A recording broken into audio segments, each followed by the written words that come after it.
I'm here in Washington, D.C. to talk to two-time Pulitzer Prize-winning New York Times journalist James Risen, author of several books including State of War, The Secret History of the CIA and the Bush Administration, and Pay Any Price, Greed, Power, and Endless War. Risen was not only relentlessly attacked under the Bush administration for his coverage of warrantless wiretapping, but was subpoenaed by the Obama administration over his expose on a botched CIA sabotage operation in Iran. He went rogue and published the story in his book after the U.S. government got the New York Times to kill it. Threatened with jail time from the government, Risen went through 7 years of legal battles to protect his source. In the face of this repression, he never compromised their identity. As one of the nation's leading voices on the national security state, I sat down with Risen to talk about his experience being targeted and what he's exposed that's put him in the crosshairs of the U.S. empire. So you're here, you're not behind bars. How does it feel for the first time in a while to not have the government trying to arrest you? It's good. I mean, it took 7 years, I think they were after me, and finally they dropped the case. They dropped coming after me, and I feel like I beat them, you know, and it did, I think it's forced at least the Obama administration and the Justice Department to step back and back off reporters. So I hope that's the legacy of my case, is that they don't try to do this to some other reporter. It is truly fascinating. I mean, what kind of precedent does that set for the government to enlist charges not only against the alleged leaker, but the journalist who was simply publishing the leaks? Yeah, I mean, my case started in the Bush administration, and at first they threatened me with, the Bush administration threatened to use the Espionage Act against me. And they threatened me with, they were going to charge me with obstruction of justice when I refused to cooperate. And they called me, you know, they told my lawyers at first they weren't sure whether they were going to prosecute me individually. And so it was a very long marathon of dealing with the government. And I think I finally got them to back off. And it was exhausting, so. And let's talk about the subpoena that came against you, James. You say that it was not only used to use you to build a case against the alleged source of yours, but also just to target you for your work. Yeah, I think the background of the story is that in 2005, we Eric Lischblau and I broke the story of the NSA's domestic spying by the Bush administration, and that was in my book, State of War. And then I think the government, the Bush administration, was furious that we broke that story and we disclosed the existence of the NSA domestic spying. And so I think they were looking for something else to get me on. I think they decided they didn't want to come after the New York Times on the NSA story because it was such a big constitutional issue. And so I think they were looking for other ways to come after me. And so I think they looked through my book, State of War, and tried to find things to investigate. And I know that they conducted leak investigations of at least 3 different chapters before they decided which one to come after me on. So they were looking for something to get me on, to try to isolate me from the New York Times. Mm-hmm. Let's talk about this story briefly because it's absolutely fascinating. New York Times was threatened by the Bush administration. They held onto this story for over a year, James, about Stellar Wind, the post 9/11 warrantless wiretapping program. Right. How did you finally get that story published? Well, what happened was in 2004 we found out about it. We wrote a story and called the CIA and the White House and the NSA for comment. And immediately the Bush administration started a full-out lobbying effort to stop the New York Times from publishing the story, and they agreed not to run the story right before the 2004 presidential election. And then Eric Lischblau and I, right after the election, after that decision, we tried to get the editors to let us try again. And they did. They said, okay. And so we did more reporting and more writing. And then we presented it again to them in December 2004. And they again said no, under pressure from the Bush administration. And so I decided to put it in my book, State of War. And then when I had finished writing the book, I told the editors, it's going to be in my book. You should publish it now. And there was a lot of, they were furious at me. And we had a long series of very contentious meetings about that. And finally, my book was coming out in January 2006. And they ran the story in mid-December 2005. So. Unbelievable. You know, I think people might find it hard to believe that Bush administration officials actually threatened the New York Times, and not just the New York Times, several media organizations, with actually blood on their hands from future terrorist attacks. I mean, talk about kind of this culture of censorship and how it operates on behalf of the government, especially in a post-9/11. Yeah, they would constantly say that this was the crown jewel of the counterterrorism program, and that if we revealed it, that we would be aiding the terrorists, and that the next terrorist attack would be our fault. And it was just this all full-out campaign to try to convince the New York Times that if they, wrote stories, they would be responsible for Americans dying.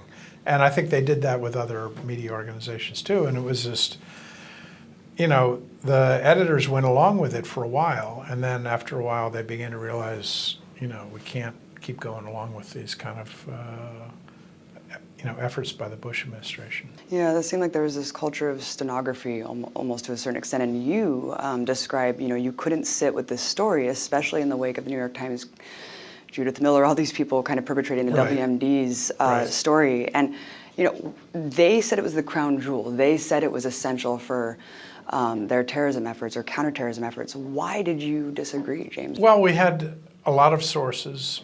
Eric Lischblau and I had a lot of sources who were telling us they thought that this program, the NSA program, was illegal or unconstitutional. And so I thought that was the argument. That was the reason to write the story. What we were revealing was that they were using illegal or unconstitutional means to surveil people electronically. Everybody knows that the government conducts surveillance. So we weren't revealing the existence of surveillance that nobody knew about. What we were revealing was that the government was going around the law. And so I always thought that the argument that this is somehow damaging national security was false, because it was, we were just describing, we weren't saying, okay, they're spying on this guy and he doesn't know it. What we were saying is they're going around congressional law to do this in a way that a lot of people within the government think is unconstitutional. So I thought that was a natural story that should be written. The person accused of being your source, Sterling, was convicted of 9 counts under the Espionage Act. You've called Obama the greatest threat to press freedom in a generation. You've called Eric Holder his chief censorship officer. What earned them these titles? The Obama administration continued to target journalists and whistleblowers in a way that is unprecedented in modern American history, going back to at least the Nixon administration. They used the Justice Department to crack down on aggressive investigative reporting by issuing subpoenas to reporters, not just me, but to other people, and by prosecuting whistleblowers. They've prosecuted more whistleblowers than all other administrations combined in the history of the United States. And they have cracked down on aggressive investigative reporting in a way that no one has since Nixon. So I think that's why I said what I did, because they have shown a real zealous approach to going after journalism. Were you surprised when Obama continued and in some cases exacerbated that war on whistleblowers? Yes, I was shocked that in my case, they subpoenaed me and the Bush administration subpoenaed me, and I thought when Obama came in they were going to drop the case, and instead they continued it and was even more. They were even more aggressive about not just me but other cases since then. So I still don't quite understand why a supposedly liberal Democratic administration did this. So-called most transparent administration, right? Right. What was so important about that Iran story in your book that you felt it needed to be published, and even risking that culture of censorship again? Well, as I said in some of the affidavits in my case, this became I actually had to write affidavits to the court explaining that. Why did I think this was important? Basically, if you remember, in 2003, we went to war with Iraq based on faulty intelligence over whether or not Iraq had a nuclear weapons program or a biological or chemical weapons programs. And so at the time, the next war that seemed like it was about to happen was war with Iran. Were we going to go to war with Iran over what people said was their nuclear weapons program? And at the time, there were all these hyped arguments about the state of Iran's nuclear weapons program.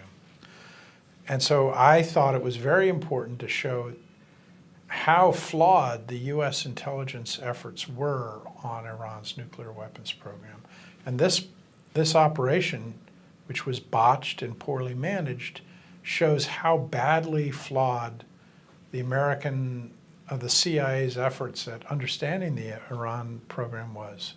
And I thought that was critical at a time when the debate was all about, okay, what do we do about Iran and what do we do about their nuclear weapons program? And after my book came out, I don't know if you remember, a year later, the 2007 National Intelligence Estimate showed they completely reversed course on what the CIA thought was the status of the Iranian nuclear weapons program. They showed for the first time in 2007 in that National Intelligence Estimate that the Iranians had not built a bomb, that they had stopped work on an actual weapons program. And that was a complete reversal from the intelligence at the time I wrote my book, which I thought vindicated what I had written. It showed that they were admitting themselves how flawed their previous intelligence was.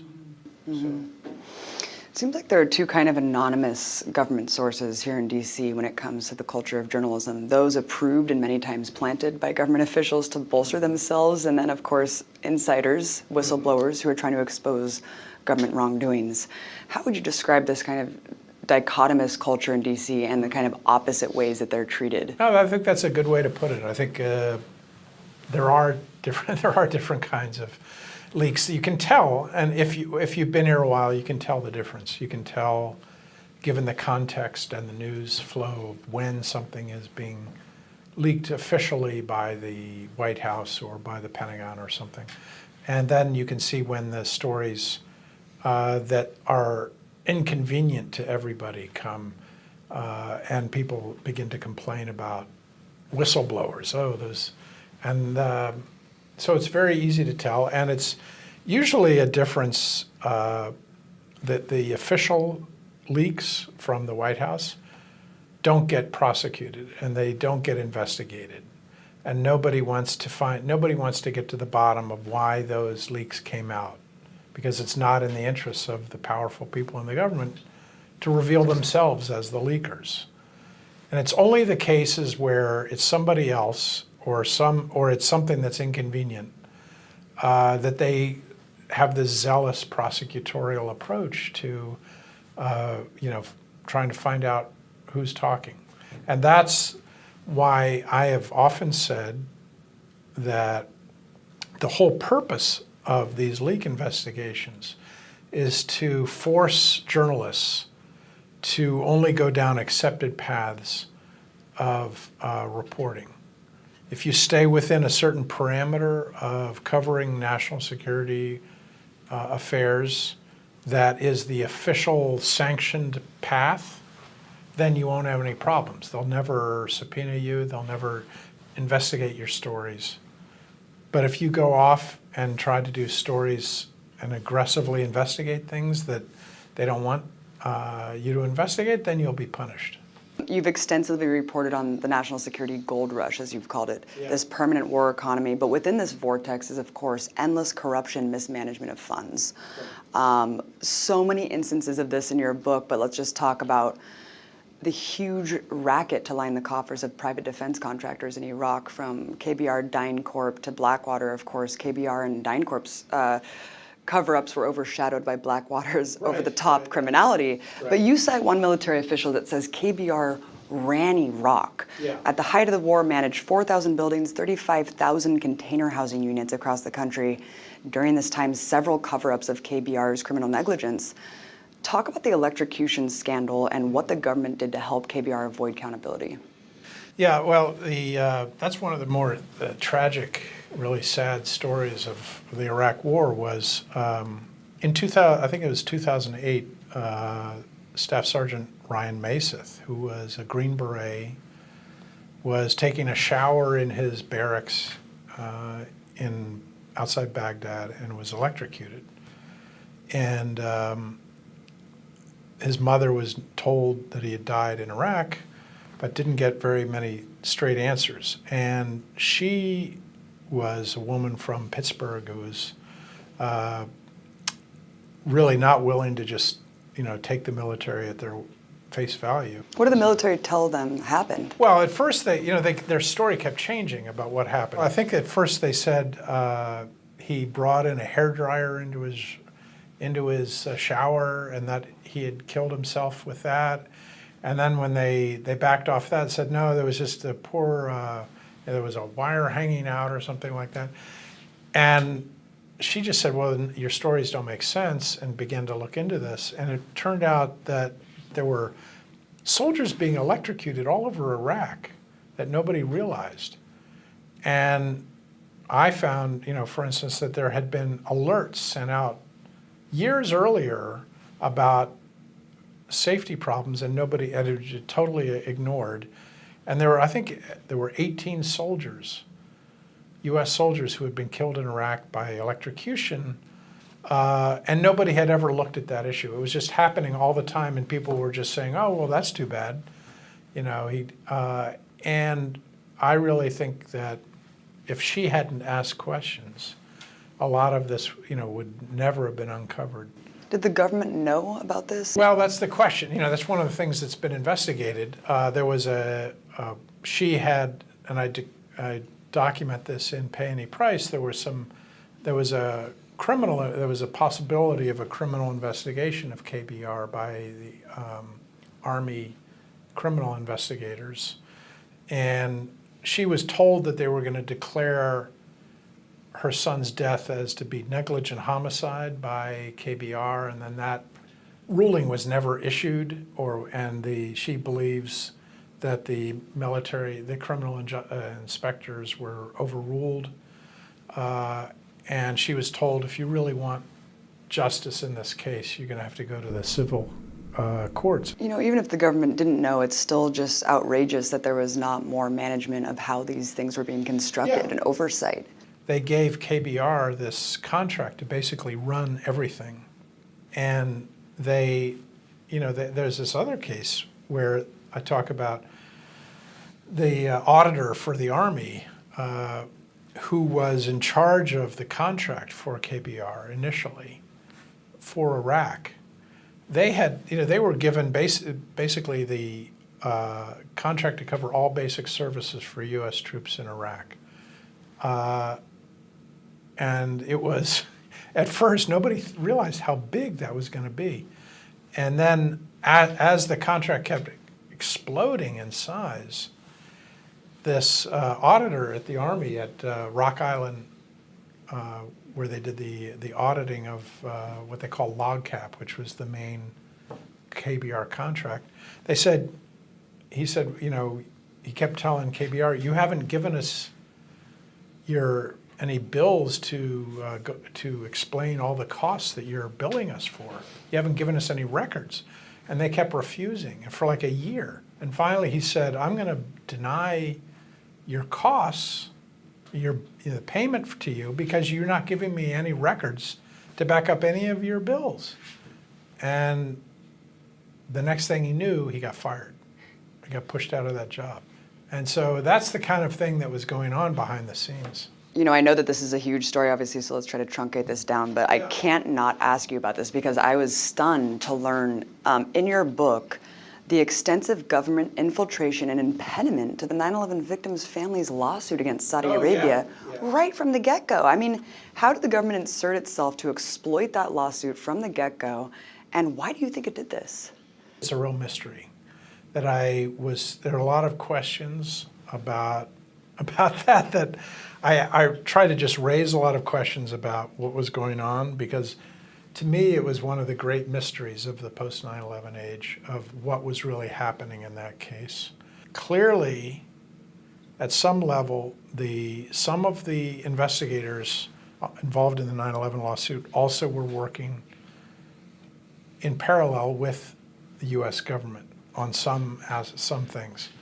And I know that the lawyers involved in the lawsuit, some of them were furious when they figured this out.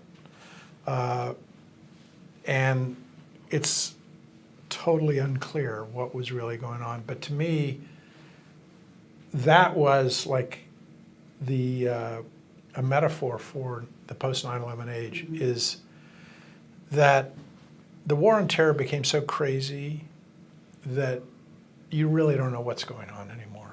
It's just this massive thing that we now live with, that's taken over so much of our lives that we still don't fully understand the full breadth and scope of what is the war on terror today. And that's what I was trying to get at, is just kind of the Kafkaesque nature of what we're trying to do as a country on counterterrorism. Because, you know, of course the rationale for not preventing 9/11 was all these different agencies couldn't get the information to each other. But then you have, after 9/11, this insane, massive apparatus that seems like it's almost more obfuscated, more confusing. You talk about I mean, what happened after 9/11, Congress said, okay, how much money do you need?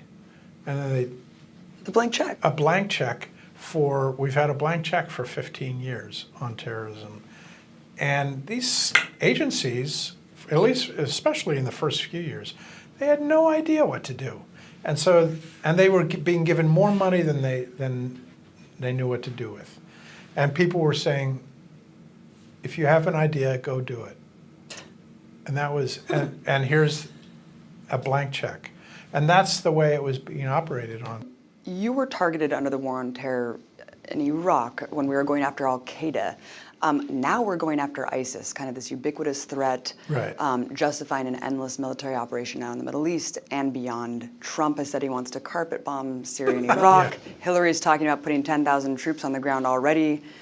How does this kind of foreboding premonition fit into what you describe as kind of the empire's policy of endless war? We keep bombing and droning, and we've tortured people. We've, killed thousands of people over the last 15 years, many innocent people in lots of different countries. And Americans don't want to admit that our actions have consequences. Politically, it's very difficult in the United States. Nobody wants to say that.